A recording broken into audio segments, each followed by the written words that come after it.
आप किस्तां दे उत्ते चीज़ लेंदे जे लैनी गलत नहीं है, पर तुसीं समझदे जे एक शैतान जाल पाउंदा तुहानूं।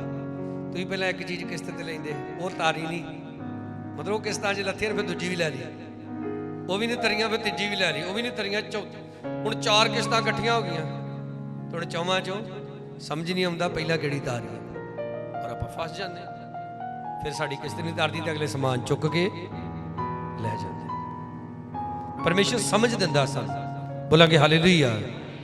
अगर आपां किस्तां ते भी कुछ लैना है ਉਹਦੇ ਲਈ परमेश्वर समझ दिंदा, पर अगर असी दुष्टां दे कोलों मूर्ति पूजक लोकां दे कोलों कर्जा लै के उन्हां दे गुलाम बन गए, ये बिल्कुल ही गलत है। क्योंकि परमेश्वर कहंदा तुहानूं मैं सिर बढ़ावांगा। और मैं तुहानूं ये भी कहना चाहुंदा फिर तो आप नूं प्रार्थना करनी चाहिए कि परमेश्वर असी बिना किस्तां तो चीज़ां लै सकीए।